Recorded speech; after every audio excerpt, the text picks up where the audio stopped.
There is a strange, heavy silence spreading across the world right now, and if you have been feeling it too, you are not alone. It is not the kind of silence that comes from peace. It is the silence of exhaustion. Everywhere you look, people are quietly giving up. They are stepping back from the relentless hustle, turning off the notifications, and lowering their expectations for the future. On the surface, it might look like laziness, a lack of ambition, or a generation that simply refuses to work. But if you look a little closer, it becomes painfully obvious that this widespread retreat isn't a failure of human will. It is a completely logical survival mechanism. It makes perfect sense. For decades, we were sold a very specific script. We were told that if you just worked hard enough, sacrificed enough sleep, and gave everything to your career, the system would reward you. You would get the house with the suburban yard, the financial stability, the comfortable retirement, and the ultimate peace of mind. But somewhere along the way, that contract was rewritten without our consent. Today, the cost of simply existing has skyrocketed, while the return on our investments, our time, our energy, our sanity, has plummeted. People are realizing that they are burning themselves out for a carrot on a stick that keeps moving further away. When the promised reward for working hard is just more work and more financial anxiety, the only rational response is to stop running the race. Look at the economic reality that the average person faces today. In the United States, the traditional markers of adulthood have been priced out of reach for millions. Rent consumes more than half of the average paycheck, food prices continue to climb, and the dream of homeownership has turned into a cruel joke. A college degree, which was once marketed as a golden ticket to the middle class, has instead become a lifetime sentence of student loan debt. Young professionals are looking at their bank accounts after 40, 50, or 60 hours of work a week, realizing they can barely afford groceries, let alone save for a down payment on a house that costs 10 times their annual salary. When the baseline requirements for a stable life become unattainable, the motivation to hustle dissolves.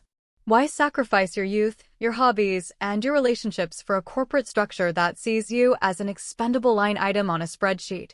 The mathematical equation of modern life simply doesn't add up anymore, and people are tired of pretending that it does. This disillusionment has manifested in what corporate America nervously labels as quiet quitting, but the phenomenon goes far deeper than just doing the bare minimum at a desk job. It is a fundamental shift in human values. It is the retail worker who refuses to take on extra shifts for a manager who won't even learn their name. It is the corporate analyst who shuts down their laptop at exactly 5 o'clock, ignoring the urgent emails pouring in from executives who expect 24-hour availability. For years, companies extracted free labor by weaponizing the concept of loyalty and passion. Employees were expected to go above and beyond to prove their worth. But the pandemic, corporate layoffs, and the sheer weight of inflation stripped away the romantic illusion of the workplace. People woke up to the reality that a company will replace them within a week of their passing, while their family and health are irreplaceable. Quiet quitting is not a lack of work ethic, it is a boundary. It is a collective declaration that our labor can be bought, but our souls cannot. This quiet retreat is equally visible in our digital lives. We are living through an era of unprecedented hyperstimulation and hyperproductivity. Social media transformed from a tool for human connection into a toxic marketplace of attention, where every moment of your life is supposed to be optimized, monetized, and turned into a personal brand. We are bombarded with images of 20-something influencers living in luxury penthouses, tech entrepreneurs preaching the gospel of the 16-hour workday, and fitness gurus telling us that if we aren't waking up at 4 in the morning to drink green juice, we are failing at life. This endless cycle of comparison has broken something inside our collective psychology. We have reached a breaking point of digital fatigue. People are quietly giving up on the algorithm. They are deleting the apps, leaving group chats on read, and abandoning the exhausting pursuit of online validation. The creator who used to post 3 times a day to satisfy the algorithm suddenly stops, choosing instead to live a life that nobody sees. The ordinary user stops scrolling, realizing that chasing the perfect aesthetic is a game where the only prize is anxiety. Furthermore, This silence is a reaction to the overwhelming weight of the modern news cycle. We are the first generation in human history to carry the tragedy of the entire world in our pockets.